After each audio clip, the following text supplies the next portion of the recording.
সোনামুগ ডাল আর গোবিন্দভোগ চালের খিচুড়ি। আর এদিকে আলুটা সিদ্ধ করে নিয়েছি, আলু দিয়ে হবে, ছোট আলু দেবো, আর ফুলকপি, কড়াইশুঁটি আর শিম দিয়ে হবে। তো সমস্ত কিছু ধুয়ে ঠুয়ে নিয়েছি, ফুলকপিটাও কেটে নিয়েছি। চলো এবার খিচুড়িটা করে নিই। কড়াইশুঁটিগুলো ছাড়িয়ে নিচ্ছি। শীত তো চলে যাওয়ার মুখে, টাটা বাই বাই বলবে বলবে প্রায়, কিন্তু শীতের খাবার আমাদের ঘরে এখনো চলছে। চালটা দিয়ে দিচ্ছি, ডালটা ভাজা হয়ে গেছে, আর একসঙ্গে এবার দুটোকে ধুয়ে নেব। Good morning family, welcome to my channel. আমি সোমা নতুন একটি ব্লগ নিয়ে চলে এসেছি। কেমন আছো তোমরা সবাই? আশা করি নিশ্চয়ই সবাই খুব ভালো আছো, আর আমরাও কিন্তু বেশ ভালো আছি। তো দেখো, এই যে আজকে হবে খিচুড়ি, মেয়ের বায়নায়। তো দেখো, সংসারের প্রয়োজনীয় কিছু জিনিসপত্র আছে রান্নার ফাঁকে ফাঁকে, সেগুলোই ঢেলে নিচ্ছি এখন। আর সন্তানের বায়না মা পূরণ করবে না তো কে পূরণ করবে বলো তো? বাবা মাই তো সন্তানের বায়নাগুলো পূরণ করবে। ছোটোবেলায় যখন ছোট ছিল তখন ভাবতাম কবে যে বড় হবে একটু শান্তি পাবো, কিন্তু ছোটোবেলার মুহূর্তগুলো যখন পেরিয়ে উঠেছি তখন মনে হয় এখন যে ছোটোবেলার মুহূর্তগুলো আর একটু ভালো করে এনজয় করতে পারলে ভালো হতো। তো দেখো, এখানে সমস্ত কিছু সবজি টবজি দিয়ে খিচুড়ি বসিয়ে দিয়েছি। আর সবার আগে আলু ঠালুগুলো ছাড়িয়ে নিয়েছি, কড়াইশুঁটি ছাড়িয়ে নিয়েছি, আলু সিদ্ধ করে তারপরে ভাজবো। পাঁপড়গুলো ভেজে নিচ্ছি এখন। তো ওই জন্য না এখন মোটামুটি এখনকার মুহূর্তগুলো ভালো করে এনজয় করে কাটাই, যাতে পরবর্তীকালে মনে না আফসোস না হয় যে এই সময়গুলো একটু ভালো করে এনজয় করলে ভালো হতো। তাই ও যা যা বায়না করে সেগুলো সমস্তটাই পূরণ করার চেষ্টা করি। আর সন্তান বাবা মার কাছে বায়না করবে না তো আর কার কাছে করবে বলো তো? আর মেয়েদের ভাগ্যের তো কোনো ঠিকানা নেই, পরবর্তীকালে কী যে হতে চলেছে জানা নেই। তো ওই জন্য সবসময় চেষ্টা করি ও যা যা বায়না করে সেগুলোকে পূরণ করার। আর এই দেখো, আলুগুলো লাল লাল করে সিদ্ধ করে ভেজে নিয়েছি। সিদ্ধ করে জলটা ফেলে দিলে আলু থেকে যা যা ক্ষতি হওয়ার চান্স থাকে সেগুলো কিন্তু 90% কমে যায়। এদিকে ফুলকপিটাও ভেজে নিচ্ছি। আর এত তাড়া আজকে, এত তাড়া, তার মধ্যে একটু ঢংসং করতে আমার ইচ্ছে করছে, তো একটু করে নিলাম। কড়াইশুঁটিগুলোও দিয়ে দিলাম। সকালবেলা মনে হয় প্রত্যেকটা গৃহবধূরই তাড়া থাকে, কিন্তু আমার একটু বেশিই তাড়া আছে আজকে, কারণ প্রেশার কুকারের ঢাকনা সারাই করতে যাব। বড়মশাইয়ের এত তাড়া, সে সময় পাচ্ছে না। কপি ভাজা হয়ে গেছে, আলু ভাজা হয়ে গেছে, এখন ফোড়ন দেবো। আর আমি এখন যাব, কিছু বাজার টাজারও করতে হবে। ওই যে বললাম শীত চলে যাচ্ছে, কিন্তু শীতের খাবার এখন আমাদের ঘরে হয়ে যাচ্ছে। আজকে রাতে আবার পিঠে বানাবো, তো সেই সমস্ত কিছু বাজার করতে যাব যাতে তাড়াতাড়ি রান্নাটা করতে পারি। নাহলে বড়মশাই মেয়েকে কোচিং থেকে নিয়ে আসতে আসতে বাজার আনলে রান্নাটা করতে করতে অনেক রাতই হয়ে যাবে। তো দেখো, খিচুড়ি পুরো ডান। আর খিচুড়ির সঙ্গে একটু বাঁধাকপি হবে না, সেটা কি হয়? সেটাও করে নিচ্ছি। চলো, রেডি হয়ে দেখা হচ্ছে। শুভ সকাল বন্ধুরা, আজকে রেডি হয়ে পড়েছি। বড়মশাই খাওয়া দাওয়া হয়ে গেছে, রান্নাবান্না হয়ে গেছে, মেয়ে কোচিংয়ে চলে গেছে, আর আমি যাচ্ছি এখন একটু বাজারে। প্রেশার কুকারের মানে সিটি বাজছে না, আর সকালবেলা এত তাড়াহুড়ার মধ্যে প্রেশার কুকার ছাড়া রান্না করা অসম্ভব ব্যাপার। প্রেশার কুকারে সিটি না বাজলে ডাল সিদ্ধ হবে না, এমনি ডাল সিদ্ধ করতে গেলে আর খেয়ে বড়মশাইয়ের কাজে যেতে হবে না। তো ওই জন্য প্রেশার কুকারের ঢাকনাটা মানে সিটিটা সারাই করব। যাই হোক, কী প্রবলেম হয়েছে এখন দেখাতে নিয়ে যাচ্ছি। মিক্সির অনেকগুলো বাটি আছে, তার মধ্যে একটা বাটির নিচের চাকা খুলে গেছে বাটনা বাটতে গিয়ে, ওইটা একটু ঠিক করবো। এইসব টুকিটাকি কিছু বাজারপত্র করার আছে, কেনাকাটির আছে। তো এখন আমি থলি থালা নিয়ে বেরাচ্ছি বড়মশাইয়ের সঙ্গে। বড়মশাই অফিসে চলে যাবে, আমি যাব বাজারে। চলো, এসে পরে দেখা হবে। তো দেখো, সংসারের প্রয়োজনীয় কিছু জিনিসপত্র ছিল, আর ওই যে বললাম পিঠে করব, সেই সমস্ত সরঞ্জাম এখন কিনে নিচ্ছি। সাথে অনেক কিছু, মুনমুনির সবথেকে ইম্পর্টেন্ট জিনিস হচ্ছে মুনমুনির পেয়ারা। আর এই যে প্রেশার কুকারের ওটা সারাই করছি। তো দাদা বলছে, বৌদি আমার ভিডিও করছেন? তাই আমি আবার বললাম যে আপনার ভিডিও করে আমার কী লাভ? আপনার ভিডিও করে কিছু হবে না আমার। তো বন্ধুরা, এই জাস্ট এলাম। বাবারে বাবা, কি গরম, কি রোদ্দুর গো বাইরে, ঘরে বোঝা যায় না বুঝলে। আমাদের ঘরে বেশ ঠান্ডা আছে এখন, বুঝতে পারছি। ঘরে ঠান্ডা লাগে, বাইরে কি রোদ্দুর। আর এই যে এক ব্যাগ বাজার করে নিয়ে চলে এসেছি। আর বাজার করতে ক্যামেরা অন করতে পারিনি বাবা, এত গরম, তার মধ্যে ক্যামেরা অন করে ব্যাগ ভারী নিয়ে হাঁটা সম্ভব না। আর সবথেকে বেশি দরকার ছিল মুনমুনির পেয়ারাটা শেষ হয়ে গেছে, বরমাসের আজকে সময় নেই, ওই জন্য এনে যে দিয়ে যাবে সময় নেই। মেয়ে থাকলে মেয়েকে পাঠিয়ে দিতাম, কিন্তু মেয়ে তো কোচিংয়ে গেছে, এখনও আসেনি, ওই জন্য পেয়ারাটা আনার জন্য যেতেই হয়েছিল। আর প্রেশার কুকারটা বললাম যে ওগুলো সারাই করে আনলাম। ও বাবা, কালকে কতগুলো জিনিস কিনেছি, এখন আর দেখাতে পারছি না গো, এখন আমার দম বন্ধ হয়ে যাচ্ছে গরমে, এত গরম লাগছে। অনেক কাজ পড়ে আছে, সব ফেলে আগে গেছি মুনমুনি পেয়ারা আনতে। আর কি দাম ফলের, কি দাম, কমাবেই না এখন।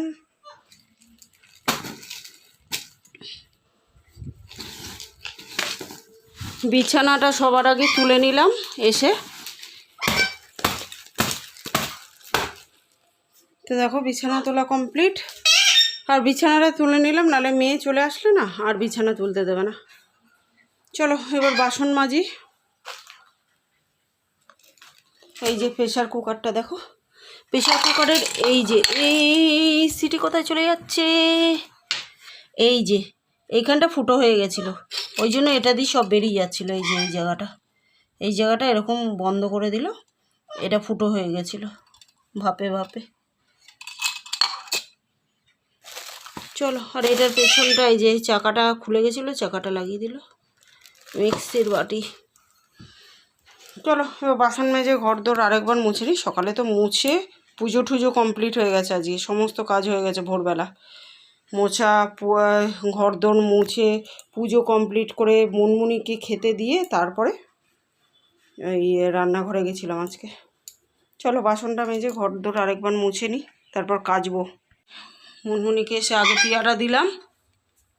আর এই যে কালকে হসপিটালে গেছিলাম মাকে দেখতে, সেই জামা কাপড়গুলো হসপিটালের, তো ওই জন্য একটু কাচতে হবে, কাচবো। তো দেখো রান্না বান্না করে বড়মশাইকে খেতে দিয়ে আর কি, বড়মশাই খাওয়ায়ে রেডি হয়ে গেছে, তারপরে আর কি বড়মশাইয়ের সঙ্গে বেরিয়ে পড়েছিলাম। কারণ কি বলো তো, যদি এই সমস্ত কাজ সেরে যেতাম তাহলে হয়তো দোকানই বন্ধ হয়ে যেত, কিংবা আমার আর পরে যেতে ইচ্ছে করতো না। দূর বাবা, এখন আর ভাল লাগছে না, এই লাগছে না সেই লাগছে না।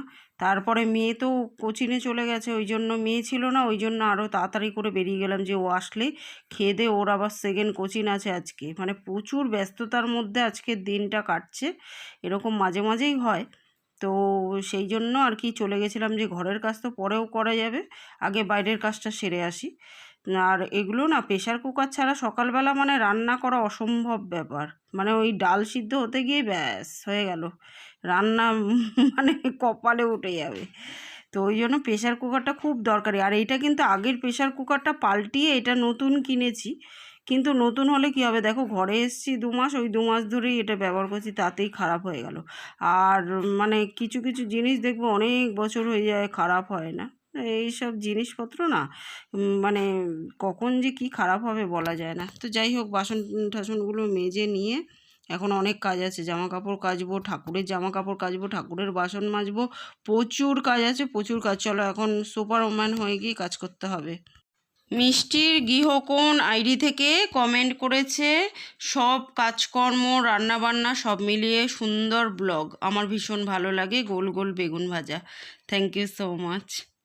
পুষ্প কিচেন আইডি থেকে দিদিভাই কমেন্ট করেছে, সকালে চা বানালে, রান্না করলে, ঘরবাড়ি পরিষ্কার করলে, মায়ের পুজো করলে, হসপিটালে মাসিমাকে দেখতে গেলে, ফিরে এসে রুটি বেগুন ভাজা বানালে, কাচের গ্লাসগুলো খুব সুন্দর হয়েছে বোন, খুব ভালো লাগলো। থ্যাংক ইউ সো মাচ দিদিভাই। রান্না বান্না ব্লগ আইডি থেকে কমেন্ট করেছে, কেমন আছো দিদিভাই, সকালে বাসি কাজ করলে, মাসিমাকে খাওয়ালে, ঈশ্বরের কাছে আশীর্বাদ করি মাসিমা যেন তাড়াতাড়ি সুস্থ হয়ে যায়। প্রথমেই বলি, তুমি আমাকে জিজ্ঞেস করেছো কেমন আছো দিদিভাই, আমি ভালো আছি, তুমি কেমন আছো দিদিভাই, আশা করি নিশ্চয়ই ভালো আছো। আর তুমি আমার মায়ের জন্য প্রার্থনা করেছো, তার জন্য অসংখ্য অসংখ্য ধন্যবাদ। এভাবেই ভালোবাসা দিই, সাথে থেকো প্রত্যেকে।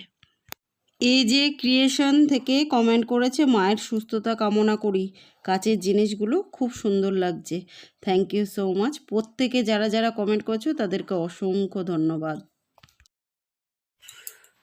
তো বন্ধুরা এখন সমস্ত কাজ কমপ্লিট হয়ে গেছে, দেখো গ্যাস ট্যাস পরিষ্কার করে এই যে 1 গামলা বাসন মেজে নিয়েছি, কাউন্টার টপ পরিষ্কার করে দিয়েছি, সমস্ত কাজ কমপ্লিট। ও বাবা, ঝড়ের বেগে এখন আবার মেয়েকে খেতে দিতে হবে, খাইয়ে দিতে হবে, খেতে দিতে না, খাইয়ে না দিলে আর খাবে না। খাইয়ে দিলে ও আবার সেকেন্ড কোচিনে যাবে, তার আগে আমি ঘরটা মুছে নিই। তো দেখো বরমশাই চলে যাওয়ার পর সমস্ত কাজ সেরে ঘর পোছাটা এটা আমার একটা অভ্যাস, তো সেটাই করে নিচ্ছি। ঘর দোর ভালো করে মোছা তো ছিলই, সকালবেলা একবার মুছেছি আর একবার একটু মুছে নিলাম। আর এখন মেয়েকে খাইয়ে দিয়েছি, খাইয়ে দিয়ে শান্তি, ওকে টাইম মতো খাইয়ে দিলাম। এবার ও ওর টাইম মতো আবার পড়তে যাবে। আর আমি এই দেখো আবার কাচা নিয়ে বসে গেছি, কিছু কাচাকাচির ছিল কাপড়, তারপরে ঠাকুরের কাপড় সমস্ত কিছু এখন কেচে নেব। কেচে ধুয়ে নিয়ে তারপরে আমি আর কি খাবো। আর আমি মানে সকালবেলা উঠেই বাসি নাইটিটা চেঞ্জ করে নিই, তো সারাদিনে যে কতবার নাইটি চেঞ্জ করি তার কোনো ঠিক ঠিকানা থাকে না।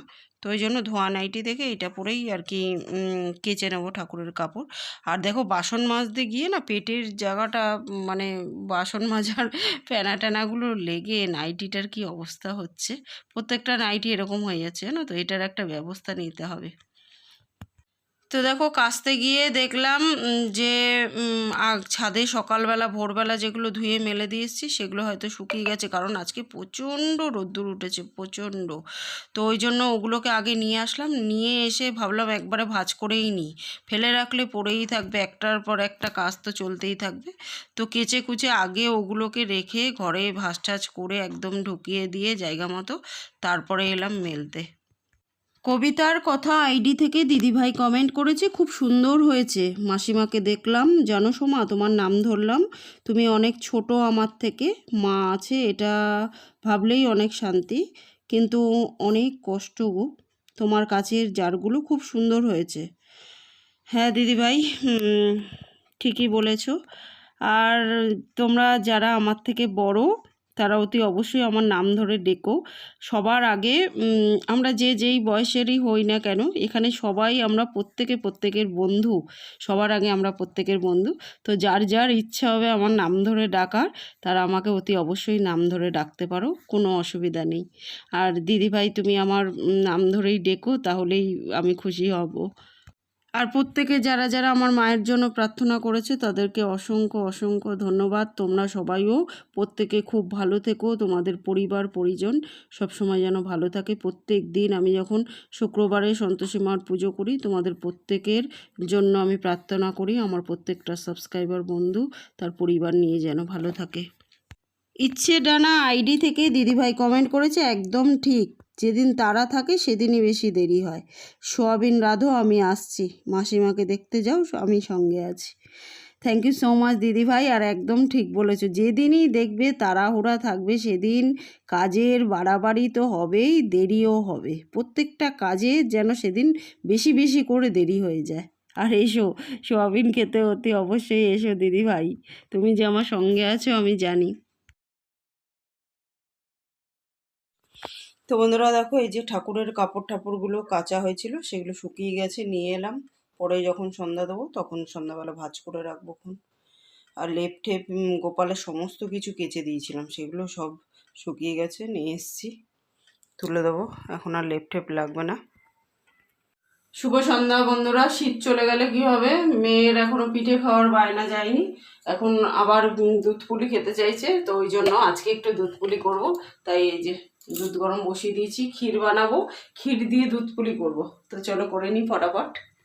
তো দেখো এটা কি করছি বলো তো, এটা যেহেতু ক্রিম মিল্ক, তো এটা না দুধটা এরকম করে ঝাঁকিয়ে নিলে ক্রিমগুলো আর লেগে থাকবে না প্যাকেটের গায়ে, আর যদি ঝাঁকিয়ে না নাও তাহলে সব ক্রিমগুলো প্যাকেটের গায়ে লেগে থাকবে।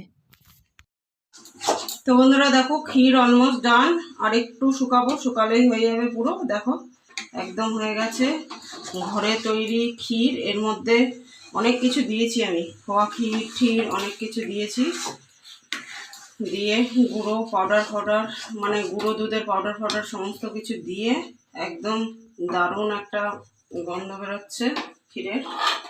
ক্ষীর পুরো রেডি করে নিচ্ছি, গুড় দিয়েছি কিন্তু এর মধ্যে হালকা করে দিয়েছি, খুব বেশি দিইনি, কারণ গুঁড়ো দুধ খোয়া ক্ষীর এগুলো একটা মিষ্টি আছে। চল ক্ষীর পুরো রেডি। চালের গুঁড়োটাকে সিদ্ধ করে নিয়েছি এই যে কড়াইতে ভালো করে, আর এদিকে দুধ গরম বসিয়ে দিয়েছি, আর এদিকে দেখো কিছুটা অল্প অল্প করে নিয়ে ভালো করে মেখে নিচ্ছি, প্রচণ্ড গরম তো বেশি করে মাখা যাচ্ছে না। তো এই যে মেখে ঠেকে নিয়ে তারপরে করে এদিকে বসিয়ে দিয়েছি, অনেকটা রাত হয়ে গেছে এখন। তো দেখো এই যে অল্প অল্প করে মেখে নিচ্ছি আটাটা, চালের আটা। চলো এবার করে নিয়ে দুধটাকে ঘন করে তারপর ওর মধ্যে দিয়ে দেবো যা যা দেওয়ার, দিয়ে করে নিয়ে দেখাচ্ছি এখন। তো দেখো চালের গুঁড়োটা সিদ্ধ করে ভালো করে মেখে একটা ভিজে ন্যাকড়া দিয়ে চাপা দিয়ে রেখেছি। আর এই যে এবার পুলিগুলো বানিয়ে নিচ্ছি। আর আজকে তো মেঘ না চাইতেই জল হয়ে গেছে বন্ধুরা, মানে বৃষ্টি হয়ে গেছে, এরকমই একটা প্রবাদ আছে না, তো আজকে আমার কিন্তু সেরকম ব্যাপার হয়েছে।